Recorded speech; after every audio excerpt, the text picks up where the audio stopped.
በስመ አብ ወወልድ ወመንፈስ ቅዱስ አሐዱ አምላክ አሜን። ናይ እግዚአብሔር ቤተሰብ ናይ አዴና ናይ ቅድስት ድንግል ማርያም ናይ ሓደራ ደቂ ናይ ኩሎም ቅዱሳን ፈተውቲ ናይዚ ቻናል ተኸታተልቲ ኣብ መላእ ዓለም ዘለና ናይ እግዚአብሔር ሰላም ይብዛሓና። እንኳዕ ናብ ናይ ጎይታና መድሓኒትና ኣምላኽና እግዚአብሔር ኢየሱስ ክርስቶስ ዝተሰቐለሉ ዓርብ ስቕለት ክብረ በዓል ብሰላም ኣብፅሐና። ያው ዓርብ ስቕለት ተወዲኡ ኣሎ። ሕጂ ድማ ያው ቀዳም ስዑር እንብላ ኣብ ዓመት ሓንቲ ግዜ እትሰዓር ቀዳም ስዑር ትበሃል። እሳ ቀፂላ ድማ ናይ ኣምላኽና ናይ ጎይታና ናይ መድሓኒትና ብርሃነ ትንሳኤኡ እንሪእየሉ ክብረ በዓል ያው ንበፅሕ ኣለና ማለት እዩ። ጎይታና ኣምላኽና መድሓኒትና እግዚአብሔር ኢየሱስ ክርስቶስ ወዲ ቅድስት ድንግል ማርያም ክብሪ ምስጋና ምስ ባህሪ ኣቡኡ ኣብ ምስ ባህሪ ሂወቱ መንፈስ ቅዱስ ይብፃሕዮ ክብሪ ምስጋና ማለት እዩ። ስለዚ ያው ኩልና ዓርብ ስቕለት ከመይ ከም ዘሕለፍናዮ ንፈልጦ ኢና። ጎይታና ኣምላኽና መድሓኒትና ኢየሱስ ክርስቶስ ዓለም ንኸድሕን ብኣዳም ምክንያት ዝመፀ መርገምን በደልን ንኸጥፍእ እቲ ንፁህ ዝኾነ ናይ ኣዳም ስጋን ነፍስን ተዋሂዱ ካብ እመቤታችን ማለት እዩ። እቲ ንፁህ ዝኾነ ክብል ከለኹ ኣዳም ቅድሚ ምብዳሉ ዝነበሮ ስጋን ነፍስን እሱ ካብ እመቤታችን ወሲዱ። ምክንያቱ እመቤታችን ንጽህቲ ቅድስቲ እያ። ናይ ኣዳም በደል ሓጢአት ዘይብላ ኣዳም ቅድሚ ምውዳሉ ዝነበረ ሰውነት ሒዛ ዝመፀት ንምክንያተ ድሕነትና ምክንያት ዝኾነትና ምክንያተ ድሕነት እንብላ ኣምላኽና እግዚአብሔር ንኽውለደላ ምክንያት ዝኾነት እያ እሞ እግዚአብሔር ኣምላኽና ድማ ዳግማዊ ኣዳም ኮይኑ መፅኡ ያው ኩሉ ነገር ሞትና ብሞቱ ኣጥፊኡ ኣብ መልዕልተ መስቀል ተፈፀመ ኢሉ ዓለም ዘድሓነሉ እዩ። ተፈፀመ ኢሉ ብኣካለ ስጋ ናብ መቃብር ወሪዱ መለኮታዊ ስግኡ መቃብር ወሪዱ ትንሳኤ ዝሞቱ ኣተንሲኡ ትንሳኤ ምውታን ከም ዘሎ ኣርድአና። ብኣካለ ነፍሲ መለኮታዊት ነፍሲ ድማ ናብ ሲኦል ኣትያ እቶም ኣብኡ ዝነበሩ ን5,500 ዘመናት ሰላም ንዓኹም ዝብል ድምፂ ናይ ኣምላኽና ሰሚዖም ናብ ገነት ዝኣተውሉ እዩ። ስለዚ ንኣና ፍሉይ እዩ እዚ ማለት እዩ። ኣብ ምዚ ተተሓዘ ኣብ ማሕበራዊ ሚድያ ዝተለቐቐንዮ ቀሊል ነገር እዩ፣ ግን ንምትላል ክንደይና ይጥቀምሉ ከም ዝኾነ ዝወፀ ቃል እዩ። እሱ ክሪአና ሕፅር ብዘለና እስካዕ መወዳእታ ተኸታተልዎ ኢኹም ናብ ካልኦት እውን ኣብፅሕዎ ኢኹም ማለት እዩ። ንሱ ድማ ያው ከም ዝተለመደ ኩሉ ግዜ ሓሰበላ ዝበሃል ሓውና ኩሉ ግዜ ፀረ ቤተክርስትያን ዝኾነ ፅሑፋት ዝፅሕፍ ኦርቶዶክስ የና በለ፣ ግን ናይ ኦርቶዶክስ ኣስተምህሮ ዘይኮነ ዘመሓላልፍ እዩ። ሕዚ እውን ቀፂሉ ኣሎ። እስካ ሓቢርና ንሪእያ እታ ፅሑፉ ከምዚ ትብል: ዓርቢ ዝተሰቐለ ጎይታና ኢየሱስ ጸላእትኩም ኣፍቅሩ ዘሳደድኩም ጸልዩ ንዝረክሙኩም መርቁ ይብል። ማቴዎስ 5 ካብ ቁጥሪ 44 ክሳብ 45 ኣምላኽና ዘምሃረና ቃል እዚ። ዓርብ ስቕለት ዝውዳእ ግና ዓርብ ስቕለት ዝውዳእ ኩሉ ግዜ ኣብ መወዳእታ ንብሎ ኣሎ ለይሁዳ ወልዱ ወውልደ ውልዱ ይደምሰስ። ለይሁዳ ወልዱ ወውልደ ወልዱ ይደምሰስ ብዝብል መርገም እዩ። እዚ ተግባር ምስ ትእዛዝ ጎይታ ኣይፃባእን ዶ መርገም እዩ ኢሉ 4 ነጥብ ኢሉ ናይ ቤተክርስትያንና ርእሲ መን ምዃኑ ንፈልጦ ኢና። ኣምላኽና መድሓኒና ኢየሱስ ክርስቶስ ብደሙ ዝመሰረታ ግን መርገም ይልዎ ኣሎ። እዚ ተግባር ምስ ትእዛዝ ጎይታ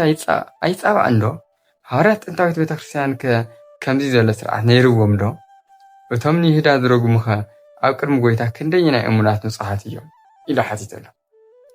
ዝገርመኩም ኩሉ ግዜ መቸም እዚ ጠፊእዎ ይኾን ቤተክርስትያን ንክወቅስ እዩ ከምዚ ኢልዎ። ቤተክርስትያንና ንዝረግሙኹም መርቁ እትብል ናይ ኣምላኽና ኢየሱስ ክርስቶስ ኣስተምህሮ እተምህር እያ። ቤተክርስትያን ብደም ክርስቶስ ተመስረተት፣ ብደም ሰማዕታት ኣብዚ ደረጃ ዝበፅሐት ርእሳ ጉልላታ ክርስቶስ ዝኾነ ኣምላኽና ክርስቶስ እትሰብኽ እያ ቅድስቲ ቤተክርስትያን። እቲ ኣማናዊ ዝኾነ መለኮታዊ ደሙ መለኮታዊ ስጉ ዝፍተተላ ናይ ዘለዓለም ህይወት ኩሉ ግዜ ምግብ ዘለዋ ቅድስቲ ቤተክርስትያን ንዓይሰ ዝወቅስ ኣሎ እሱ ድማ እንታይ እዩ ከምቲ ዝበልና ለይሁዳ ወልዱ ወውልደ ውልዱ ይደምሰስ ዝብል እዚ መርገም እዩ ይብሎ ቤተክርስትያንና ግን መርገም ኣይተምህርን እቲ ሓውና ኮነ ኢሉ ቤተክርስትያን ንኽወቅስ ዝተልዓለ ብምዃኑ ደኣ እምበር ትርጉሙ ካልእ እዩ እዚ እኮ ቀሊል እዩ ግብሪ ናይ ይሁዳ መቸም ይሁዳ ወሊዱ ድዩ ግን ብግብሪ ናይ ይሁዳ ግብሪ ዘሎም እቲ ግብሮምሲ ይደምሰስ እዩ ካብ ወለዶ ናብ ወለዶ ይደምሰስ ለይሁዳ ወዱ ወውልደ ወዱ ናይ ወዱ ናበለ ይቐፅል ይደምሰስ እዚ ድማ ናይ ሰይጣን ግብርታትን ክፍኣትን ተንኮልን ብሓፈሻ ሓጢኣት ዝበሃል ብምሉእሲ ይደምሰስ ማለት እዩ እምበር ጎይታና ቤተክርስትያን እንታይ ኢላ ተምህረና ይሁዳ ንኽምለስኮ ብብዙሕ ምኽንያት እግዚኣብሔር ኣምላኽና ኣምሂርዎ ነጊርዎ እዩ መን እዩ ኣሕሊፉ ዝህበካ ክብሎ ከለኹ እቲ ጠሚዕ ዝህቦ እየ ኢሉ ይሰምዕ እዩ እዚ ግን ተረዲእዎ ለከ ፈሊጡ ንባየ ኢሉ ተተመለሰ ደኾን ኢሉ ተዘይብለን መሓሸ ነይሩ ኢሉ እውን እግዚኣብሔር ኣምላኽና ሓዘነ እውን ስለ ይሁዳ ክሓስብ ከሎ ሓዘነ እውን ይብል ኣምላኽና ኢየሱስ ክርስቶስ ይብሎ እቲ መፅሓፍና እዚ እንታይ ክንደይ ናይ ዝኣክል ክጠፍእ ከም ዘይደልዮ ክስካዕ እንደውም ሊቃውንቲ ቦታትና እኮ እታ ተኽሊ ክሕነቐላ ዝደሊ ተኽሊ ሳኳስ ተነሳህ ትብሎ ነይራ ብተኽሊ ገይሩ እውን ኣምሂርዎ ስለዚ እዚ ዝኣክል እያ ፍቕሪ ተምህረና ቤተክርስትያንና እዚ ለይሁዳ ወልዱ ወውልደ ወልዱ ይደምሰስ ዝብል ግን ግብርታት ናይ ዲያብሎስን ሓጢኣትን ዝበሃል ብምሎም ይደምሰሱ ማለት እዩ እስኪ ንርእዮ ብዓይኒ ሓሰበላ እዚ ከምዚ ኢሉ መርገም ይተይልዎ ብዓይኒ ሓሰበላ ብዓይኒ ናይ ስሕተት መንገዲ ከምዚ ተይልዎ እስኪ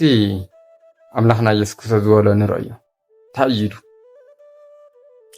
እዚ ድማ ኣብ ማቴዎስ ወንጌል ምዕራፍ 16 ቁፅሪ 23 ከምዚ ንሱ ግን ናብ ጴጥሮስ ዘወሪሉ ጎይታና መድሓኒና ኢየሱስ ክርስቶስ ናብ ጴጥሮስ ዘወሪሉ ካብ ድሕረይ ዘወርበን ኣታ ሰይጣን ናይ ሰብ ደኣ እምበር ናይ እግዚኣብሔር ኣይተሓስብን ኢኻ እሞ ዕንቅፋት ትኾነኒ ኣለኻ ናብ ጴጥሮስ ዘወሪሉ ምክንያቱ እንታይ እዩ ጎይታይ ኢሉ ጎይታና መድሓኒና ኢየሱስ ክርስቶስ ቅዱስ ጴጥሮስ ክዛረብ ከሎ ምክንያቱ ጎይታና መድሓኒና ኢየሱስ ክርስቶስ ወዲ ሰብ ኢሉ ንባዕሉ ዝፅውዖ ከሎ ኣብ ኢድ ኣይሁድካ ኣቱ እዩ ክገርፍዎ እዮም ክቐትልዎ እዮም ክላዓል እዚ ናበለ ክዛረብ ከሎ ቅዱስ ጴጥሮስ ብለዋህንስ ኣይ ጎይታ እዚማ ኣባኻ ኣይኾን ኢሉ ስለዚ እንታይ ማለት እዚ ጎይታና ኣይትስቀልን ኢኻ እንድሒሉ እንታይ እዚ ዓለም ኣይትድሕንን ብናይ ጎይታና ስቕለት ዓለም ድሕና ብናይ ጎይታና ሞት እያ ንዓለም እቲ ብዘርኢ ዝመሓላለፍ ብዘርኢ ናይ ደቂ ኣዳም ካብ ወለዶ ናብ ወለዶ ዝኸድ ነበረ ሞት እቲ ሞት ምክንያቱ ሞይትካ ብስጋኻ ናብ መቃብር ብነፍስኻ ናብ ሲኦል ዝኽየድ ዝነበረ ንሱ ንኸጥፍእ ጎይታና ኣምላኽና መድሓኒና ኢየሱስ ክርስቶስ ብሞቱ ንሞትና ቀቲሉ ኣጥፊዎ እዩ ስለዚ እዚ ንኸይፍፀም ኣይኾንን ኢልዎ ቅዱስ ጴጥሮስ ጎይታና እንታይ ኢልዎ ንቅዱስ ጴጥሮስ ጥምት ኣቢሉ ኣታ ሰይጣን ካብ ድሕረይ ዘወርበል ናይ ሰንበር ናይ እግዚኣብሔር ኣይተሓስብን ኢኻ ሞ ፈተና ትኾነን ኣለኻ ኢልዎ ብዓይኒ ሓሰበላ እያ እዚኣ ኣምላኽናሲ ንዝረግሙኹም መርቑም ንዘሳድድኹም ጸልዩሎም ኢሉ ፍቕሪ ዘምሃራ ኣምላኽና ንቅዱስ ጴጥሮስ ፀሪፍዎ ማለት እዩ እሞ ከዓ ሰይጣን ኢሉ ፀሪፍዎ ማለት እዩ ኣይኮነን ከምኡ ይኾነን ትርጉም እቲ ኣይኾንን ክትስቀል የብልካን ዝበሎ ጴጥሮስ ናይ ዲያብሎስ ሓሳብ ስለ ዝኾነ ጴጥሮስ ማለት ደቀ መዛሙርቲ እዩ ገና መንፈስ ቅዱስ ከይወረደ ሃዋርያ ከይኮነ እዩ እዚ ሓሳብ እዚ ተምሃሮ እናሃለዉ ደቀ መዛሙርትና እናሃለዉ ዝተዛረቡ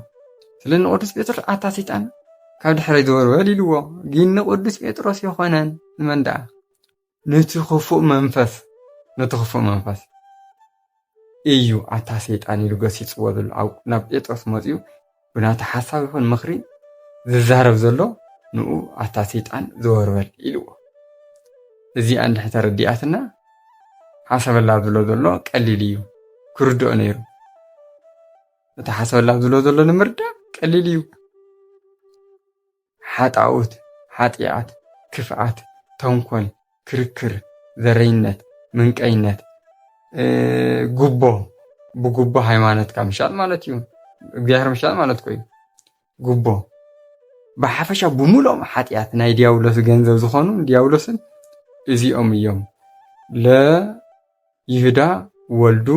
ወውልደ ወልዱ ይደምሰስ ተባሂሉ ተነጊሩን እዩ እምበር ንሰብ ይኾነ ስለዚ ሓሰበላ ግን ኮነ ኢሉ ኣትይዋ ዘሎ ቤተ ክርስቲያንና ንምውቃስ ዝተጠቐመላ ሜላ እያ እዚኣ ሜላ እያ ስለዚ እዚ ብትኹረት ክሪኦ ዘለና ብጣዕሚ ጌጋ ከም ዝኾነ ክነስተውዕሎ እዩ ዝግበአና ስለዚ ኣሕዋተይ እዚ ተጠንቂቕና ክንከድ ኣለና ቤተ ክርስቲያንና ኩሉ ግዜ ሰላምን ጥበብን ሂወትን ፍቕርን እተምህር እምበር ፀርፊ እተምህር ኣይኮነትን ስለዚ ንቤተ ክርስቲያን ክኸሱ ዝሓስቡ ኣብ ጥዕና ሂወት ዘየለው ብጌጋ መንገዲ ዝኸዱ ዘለዉ ኣካላት እዩ ስለዚ እዘውዝንዮ መርገሚ ተይልዎ ምክንያቱ ዲያብሎስ ኣይፈትዋን ዛዓልዚኣ ዲያብሎስ ስለዘይፈትዋ እቲ መንፈስ ረቂቕ ዲያብሎስ ስለዚ ኮነ ኢሉ ኣብ ደቂ ሰባት ቤተ ክርስቲያን ትራገምላ ንደቂ ሰባት ንኽብል ናይ ሓሶት ኣጀንድኡ ደቂ ሰባት ከም መሳርሒ ተጠቒሙ ንኽፃረፍ ወይ ድማ ንኽሕሱ ይገብር እዩ ስለዚ ሓሰበላ ዝዛረበ ዘሎ ድማ እቲ ናይ ይሁዳ ግብሪ ንምንታይ ተነኽአ እዩ ይረዳእዮ እሱ በዓሉ ሒሰበሉ ግን እቲ ናይ ይሁዳ ግብሪ ዝንዮ ኣብዚ ምድሪ ዝንዮ ሕዚ ዝንዮ ናይ ይሁዳ ግብሪታት ዝበሃሉ እዚኦም ብምሎም ይወገዱ ማለት ምዃኑ